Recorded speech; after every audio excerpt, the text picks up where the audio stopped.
नमस्कार मित्रांनो, आमच्या चॅनलवर नवीन असाल तर चॅनलला नक्की सबस्क्राईब करा, म्हणजे तुम्हाला मालिकेचे नवनवीन एपिसोड सर्वात अगोदर पाहायला मिळतील. तर तुला शिकवीन चांगलाच धडा या मालिकेमध्ये खूप असा इंटरेस्टिंग मोड आलेला आहे. तर इकडे भुवनेश्वरी आणि दुर्गी बोलत असतात, तेवढ्या तिथे चारुवास येतात. चारुवासला बघून दुर्गी बोलते, मोठे मालक तुम्ही इथे कसे काय आले?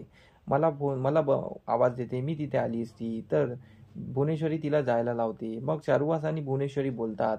तर चारुवास बोलतात की भुवनेश्वरी मी हरलो, आणि चारुवास डायरेक्ट गुडघ्यावर येतात. गुडघ्यावर येऊन बोलतात की भुवनेश्वरी मी हरलो, माझा सर्व अहंकार हरला, आणि मी आजपर्यंत जेवढ्याही चुका केल्या होत्या सर्व मी स्वतः कबूल करतो. तुझ्या चुका झाल्या, माझ्या चुका झाल्या, सर्व मी कबूल करतो, आणि आज मी तुला लग्नाची मागणी घालतो. चारुवास रडत असतात, आणि हे बघून भुवनेश्वरीच्या डोळ्यात अश्रू येते. भुवनेश्वरी बोलते, अरे तुम्ही गुडघ्यावर का बसले? भुवनेश्वरीला वाईट वाटत असतं. तर इकडे चारुवास बोलतो, नाही भुवनेश्वरी, मला तुला लग्नाची मागणी घालायची आहे, आणि माझं जे काही चुकलं ते मला माफ कर, आणि माझ्या मुलाचा संसार वाचू दे. माझ्या मुलासाठी, माझ्या सुनेसाठी, या घरासाठी मी आज माझ्या स्वतःचा अहंकार सोडून मी तुझ्यासोबत संसार करायला तयार आहे. म्हणून मी आज तुला लग्नाची मागणी घालत आहे. तुला इच्छा होती ना माझ्यासोबत लग्न करायची, मग मी ती तुझी इच्छा पूर्ण करत आहे, आणि मी मनापासून बोलत आहे. कारण की माझं चुकलं. मी आजपर्यंत माझा अहंकार सोडला असता तर माझा मुलगा माझ्यापासून दूर गेला नसता, तो शिकला असता, त्याचं संसार चांगला लागला असता आयुष्य. कारण की मीच माझ्या मनात एडी ठेवली, त्यामुळे तू पण एडी ठेवली, आणि त्यामुळे हे सर्व घडत गेलं. मला माझी चूक कळली आहे, म्हणून मला माफ कर. तो खूप विनवण्या करत असतो आणि रडत असतो.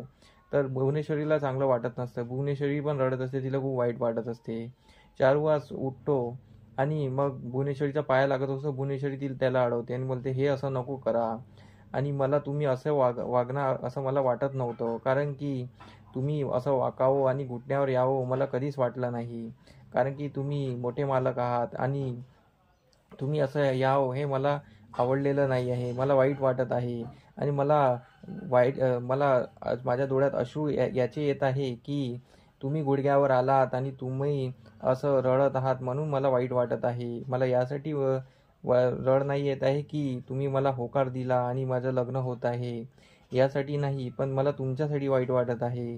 तर चारुवास बोलतात, भुवनेश्वरी तू कशी आहे मला आजपर्यंतच कळलं नाही. तुला माझ्यासाठी वाईट वाटत आहे, माझ्या डोळ्यात अश्रू आले म्हणून तुला वाईट वाटत आहे. तू कशी आहे मला आजपर्यंत सुद्धा कळलेलं नाही आहे, आणि मग तुझ्या मनात काय आहे मला आजपर्यंत कळू शकलेलं नाही आहे. तरी मी तुझ्याशी आता लग्न करायला तयार आहे. फक्त माझी एकच अट आहे की माझ्या मुलाचा संसार मार्गी लागू दे, आणि माझ्या सुनेला घरात येऊ दे. त्या बदल्यात मी तुला सर्व सुख देईल, आणि संसार देईन, बायकोचं स्थान देईन, आणि घरात प्रॉपर्टी वगैरे सर्वच देईन. तर भुवनेश्वरी बोलते, मला जे पाहिजे होतं ते तर तुम्ही दिलंच, आणि आज तुम्ही गुडघ्यावर येऊन माझं स्वप्न पूर्ण केलं. आणि मला पहिलेपासून वाटत होतं की मी तुमच्याशी लग्न करावं. ज्या दिवशी या घरात आली तेव्हापासून मला वाटत होतं.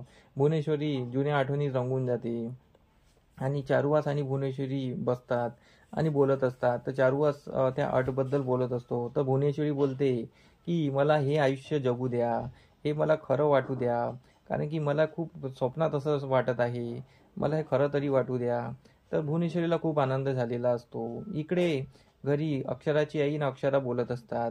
अक्षराची आई बोलते की अक्षू बाळा, हे तू अधिपतीवर इतका विश्वास दाखवत आहे, ते न्यायी आहेत, पण ते तुला आजपर्यंत घ्यायला का नाही आले? आणि त्यांनी तुझा पगार केला, म्हणजे ते एकत्रित पगार केला, साऱ्या शिक्षकांचा पगार मोडला होता म्हणून त्यांनी पगार केला, तुझ्या एकटीचा विचार केला का? तर अक्षरा त्यांना समजवत असते की आई आई असं नाही आहे, अधिपतीच्या वागण्यावरून बघा ना, मी म्हटलं त्यांनी पेमेंट केला ना, ते किती न्यायी आहे, आणि माझा त्यांच्यावर पूर्ण विश्वास आहे. अक्षरा अधिपतीबद्दल खूप विश्वास दाखवत असते, त्यामुळे विद्या तिच्याचकडे बघत असते आणि अक्षूची काळजी लागली असते. तर मग अक्षरा शाळेत जायला निघून जाते.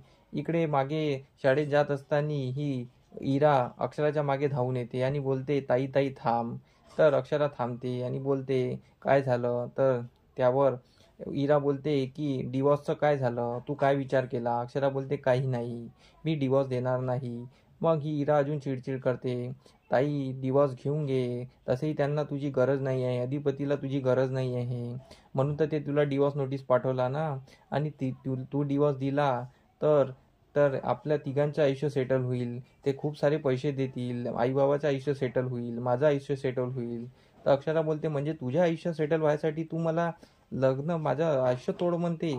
जेव्हा माझं लग्न करायची इच्छा नव्हती तेव्हाच तूच मला बोलली की लग्न कर, आणि आता माझी इच्छा आहे तर तू मला डिवोर्स दे अशी म्हणत आहे, म्हणजे स्वतःचा स्वार्थ करत आहे. तर इरा बोलते ताई थोडं स्वार्थासाठी वाग जरा, आणि म्युच्युअली डिवोर्स घेऊन घे, नाही तर मग कोर्ट कचऱ्या करावे लागणार. तर इरा खूप समजत असते पण अक्षरा काही समजत नाही, आणि अक्षरा तिला रागून तिथून निघून जाते. तर इकडे इरा खूप चिडलेली असते, आणि इकडे चारुवास आणि भुवनेश्वरी बोलत असतात. चारुवास बोलतं तुझा मला निर्णय ऐकायचा आहे. तर यावर भुवनेश्वरी बोलते आमचा काय निर्णय असणार, आम्हाला जे पाहिजे होतं ते भेटलं, तुम्ही आमच्याशी लग्न करायला तयार आहे, हे करायला तयार आहे ना, आम्हाला दुसरं काय पाहिजे, असं त्यांचं म्हणणं असतं. आणि इकडे सर्व काही चांगलं चाललेलं असतं, आणि चारुवास हे भुवनेश्वरी सोबत लग्न करायला तयार असतो, आणि चारुवासला डोळ्यात अश्रू असतात. तर समोरील भागात आपल्याला हेच पाहणं रंजक ठरणार आहे की चारुवास आणि भुवनेश्वरी लग्न करणार आहे, आणि इकडे अक्षराला त्याचा शॉक बसणार आहे. तर आमचा एपिसोड कसा वाटला आम्हाला कमेंट करून नक्की सांगा. धन्यवाद मंडळी. तुम्हाला आमचा व्हिडिओ कसा वाटला हे आम्हाला कमेंटद्वारे नक्की कळवा, तेव्हा आम्ही तुमच्या प्रतिसादाला उत्तर नक्की देऊ. आणि आमचे व्हिडिओ बघत राहा. आमचा व्हिडिओ किती छान वाटतो हे आम्हाला कमेंटमध्ये नक्की सांगा. धन्यवाद.